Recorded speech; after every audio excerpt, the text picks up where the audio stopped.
Então, voltando aqui, pessoal, vamos falar aqui dessa questão da concentração saturante, né? Então, lembra que eu tinha falado aqui, ó, só voltando aqui nesse desenho aqui, que a gente tem a enzima, e aí o substrato vai entrar no centro ativo dessa enzima para depois sair como produto, né? Então, para o funcionamento da enzima acontecer, ela tem que estar com o substrato ligado nela, tá? Só que aí o que acontece? Vai chegar uma hora que todas as enzimas estão com o substrato ligado e promovendo ali a reação química, né? Se todas as enzimas estão fazendo isso é um fator limitante, vocês concordam? Porque vamos ver aqui no gráfico, ó. O gráfico ele está mostrando a velocidade da reação catalisada pela enzima no eixo Y, tá? No eixo vertical.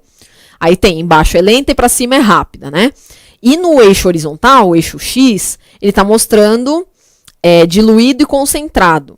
Ou seja, quanto mais à esquerda, aqui ó, quanto mais à esquerda do gráfico a gente tá, mais diluído tá aquele substrato. Ou seja, tem menor quantidade de substrato naquela reação. Quanto mais para a direita a gente vai indo, significa que está ficando mais concentrado. Ou seja, a concentração de substrato está aumentando, né? Então, o que isso significa? Aqui, seguindo pelo gráfico, ó, o gráfico está fazendo o seguinte, ele está começando aqui de baixo, opa, e subindo tudo, né? E depois ficando uma coisa reta, né? Por quê? Porque esse substrato, ele vai se ligar na enzima, e ela vai promover ali a reação. Só que vai chegar uma hora que vai saturar todas as enzimas. Então, todas as enzimas vão estar fazendo a reação. Aí você chega numa velocidade máxima. Por quê? Para poder liberar essa enzima, o substrato tem que reagir, formar o produto, e depois sair dessa enzima para liberar para ela fazer outra reação. Vocês concordam? Agora, se todas as enzimas estão ocupadas, vai chegar uma hora que a velocidade não vai poder passar daquilo, né? Ela vai ser aquela velocidade máxima, tá certo? Então, a gente chama isso de concentração saturante, que é a velocidade máxima obtida da reação, né? Catalisada por uma enzima de acordo com a concentração de substrato, tá ok? Certo. Aí, com isso, a gente acaba as proteínas, né? Então, agora, a gente vai iniciar os ácidos nucleicos, né? Os últimos componentes aí orgânicos, tá? Então, os ácidos nucleicos, né, a gente tem que eles são formados por nucleotídeos, tá? O que são os nucleotídeos, né? Os nucleotídeos são compostos formados por três estruturas básicas, né? Que são as pentoses, tá? Pentoses são monossacarídeos, então vamos lembrar, o que são monossacarídeos? São carboidratos simples, lembra lá de glicose, né, que eu tinha falado anteriormente? A pentose, ela é um tipo de monossacarídeo, assim como a glicose, tá? Por que pentose? Pente vem de 5, então é um monossacarídeo de 5 carbonos, tá ok? Então o nucleotídeo é formado aí pela pentose, um fosfato, que eu tinha falado também já do fosfato, lembra, né? Que eu falei do PO4 3-. Então, é um fósforo, tá? É o Pzinho. E a base nitrogenada. O que é a base nitrogenada? Ela é o componente, mais pra frente eu vou mostrar na figura, vocês vão conseguir visualizar melhor. A base nitrogenada ela é um componente dos ácidos nucleicos, são letrinhas, né? Que a gente chama. Que é adenina, citosina, guanina e timina. Ou a uracila. Mais pra frente eu falo com mais detalhes para não ficar confuso, tá? Mas por enquanto vocês têm que memorizar, então, que os nucleotídeos são unidades que formam os ácidos nucleicos. O que são esses nucleotídeos? Eles são formados por 3 componentes. Pentose, fosfato e base nitrogenada. Ok? Aí a gente tem, então, que o fosfato se junta com o fosfato de um nucleotídeo se junta com a pentose do outro nucleotídeo e perde uma água, então, novamente, reação de desidratação, e aí forma, então, a ligação a ligação desses ácidos nucleicos, né? Forma a cadeia dos nucleotídeos aí, forma os ácidos nucleicos, tá bom? Formando, então, 2 tipos de ácidos nucleicos que a gente pode ter, que é o DNA ou o RNA, tá? Quais que são as diferenças entre o DNA e o RNA? Só para deixar vocês a par aqui o que é cada uma das coisas. Então, DNA é ácido desoxirribonucleico, tá? Que é o material genético que nós temos no núcleo das nossas células. RNA, ácido ribonucleico, tá? Que é o material que vai transportar a informação do DNA. Isso eu também vou entrar em mais detalhes mais para frente, tá? Aí, mostrando então qual que é a diferença de estrutura, a diferença de funções entre o DNA e o RNA, tá? Aqui na tabela 1 a gente consegue ver, tá?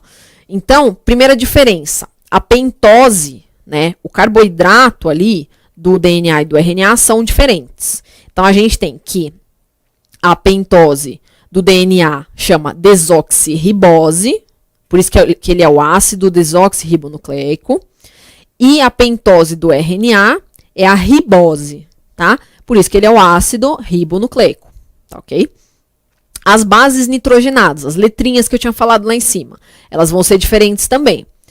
Adenina, que é o A, guanina, que é o G, citosina, que é o C, são iguais para os dois, tá? Tanto o DNA quanto o RNA tem esses três, tá? O que vai ser diferente? No DNA a gente tem a timina, que é o T, e no RNA a gente tem a uracila, que é o U, tá? Aí, o que isso vai mudar? O que vai dar de diferença nisso daí? A gente vai ver mais pra frente também, tá? Outras diferenças, né, entre o DNA e o RNA. As cadeias. Então, a cadeia do DNA, ela é dupla. Ela é uma dupla fita. Então, vocês já devem ter visto o desenho do DNA, né, que é aquela hélice, assim, né? Então, ela é uma fita dupla, tá? E o RNA é uma fita simples, é uma fita única, tá? Também vou mostrar mais pra frente. Localização, né? Localização do DNA tá presente principalmente no núcleo das células, tá? E enquanto que o RNA, ele tá presente principalmente no citosol, tá? Ele é produzido no núcleo, mas ele vai primordialmente ali pro citoplasma, pro citosol da célula, tá bom? E as funções também, obviamente, são bem diferentes, né? Então, função do DNA, hereditariedade e controle da estrutura e atividade celular. Então, toda a informação que é passada de pai para filho, de mãe para filho, passa através do DNA. Por isso que a gente fala que o DNA é o nosso material genético, né? Então, todas as características que são herdáveis, que são hereditárias, elas são passadas por meio do DNA, do material genético da nossa célula que está presente lá no núcleo, tá? Agora, o RNA, o que ele vai fazer? Ele tem uma função bem clara e bem básica e importante, síntese de proteínas, tá? Então, o RNA, ele utiliza o DNA, ele pega lá o DNA como se fosse um molde, isso eu também vou falar mais pra frente com mais calma, mas só pra já ir familiarizando vocês. O DNA, ele tá lá no núcleo. O RNA, ele vai se juntar ali no DNA e vai utilizar o DNA como se fosse um molde, porque o DNA contém a informação hereditária, que eu tinha falado, lembra? Tem a informação. O RNA se une lá com ele, utiliza o DNA como se fosse um molde. Através desse molde, o RNA produz proteínas que vão atuar no nosso corpo, como eu já falei anteriormente, né? Todas aquelas funções das proteínas, tá ok? Então, assim, a função básica do RNA é utilizar o DNA como molde e produzir as proteínas, tá bom? Síntese proteica, tá legal? Aí aqui, ó, só mostrando, então agora vocês podem ver melhor, né? Com mais clareza, qual que é a estruturação do DNA, tá? Então, essa aqui é a representação esquemática de uma molécula de DNA, tá certo?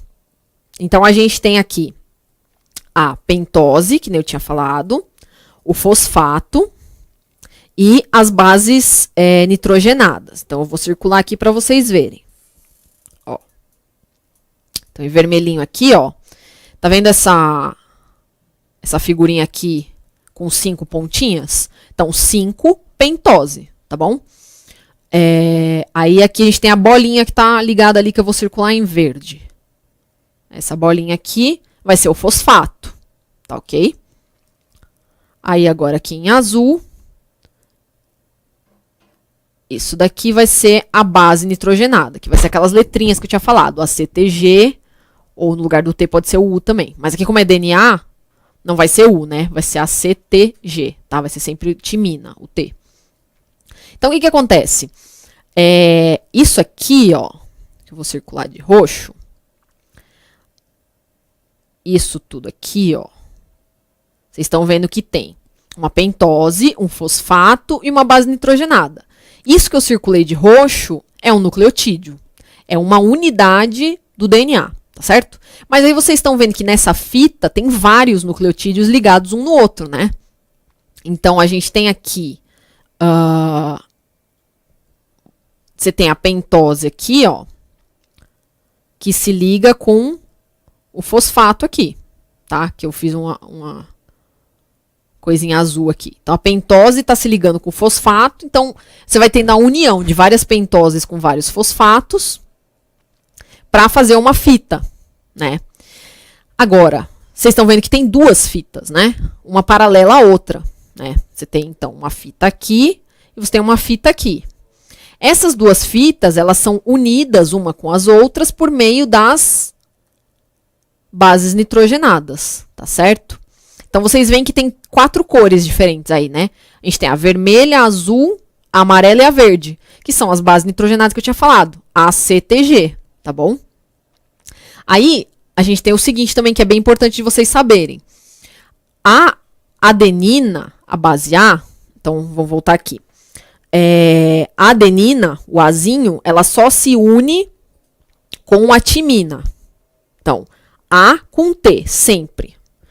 A citosina, ela só se une com a guanina. Então, C com G, sempre, tá? E assim, o A com o T, ele sempre vai fazer duas ligações. Então, só voltando aqui no desenho, ó, vou mostrar para vocês. Circular aqui de verde. Tá vendo isso aqui que eu tô circulando de verde, ó? Tem duas ligações aqui, ó. Então, isso é uma adenina com uma timina, tá bom? Agora, vou circular de outra cor aqui, de amarelo. Aqui em cima disso, ó, a gente tem 3 ligaçõezinhas, ó. 1, 2, 3. Isso daí é citosina com guanina, tá? Então, assim, só volta aqui pra mim. O A com o T, dupla ligação, sempre. Então, sempre que vocês verem um negocinho ligando com o outro com duas, é A com T, adenina com timina. Se tem C com G, ligação tripla, tá? Então, isso é bem importante memorizar também, tá certo? E essas ligações, elas vão fazer com que essas duas fitas se mantenham unidas. Então, por isso que o DNA tem essa estrutura de dupla fita, dupla hélice, né? Porque dupla hélice, porque ela começa a se enrolar e forma uma hélice, que nem estava ali no desenho, tá bom? Aí, o que que acontece, né? O DNA, ele tem duas propriedades super importantes, tá? A primeira propriedade que eu vou falar aqui é a propriedade de replicação, ou duplicação, também é chamado, tá? Replicação ou duplicação. O que que é essa propriedade, né? O DNA, ele consegue produzir outros DNAs. Então, tipo, de um DNA, uma fita mãe, né? Uma molécula mãe, a gente consegue produzir outras moléculas filhas, né? Então, aqui no desenho, ó, tá sendo mostrado, na figurinha A, deixa eu mostrar aqui para vocês. Então, aqui na figurinha A, a gente tem uma molécula de DNA. Primeiro ela estava fechadinha aqui, né? Aí ela vai começar a se abrir. Então, como se fosse um zíper, né? Um zíper abrindo, tá? Aí, nesse zíper, o que que vai acontecer? Vão ser juntados várias bases nitrogenadas. Vão começar a se juntar aqui, ó. Junta aqui. Vai completando os dois lados da fita. Que é o que está acontecendo aqui na figurinha B. Estão vendo aqui? Tá vendo esses amarelinhos aqui? Isso aqui são bases nitrogenadas que estão se unindo no lado direito da fita. E aqui, bases nitrogenadas que estão se unindo no lado esquerdo da fita, tá? Então, elas vão completando as duas fitas, né? E o que que vai acontecer? De uma fita que a gente tinha, aqui na figura A, ela se abriu, foi juntando as bases nitrogenadas ali. Então, de uma fita, a gente forma duas, ó. 2 fitas aqui, tá? Vamos dar um intervalinho só para beber uma água? A gente já volta daqui a pouco?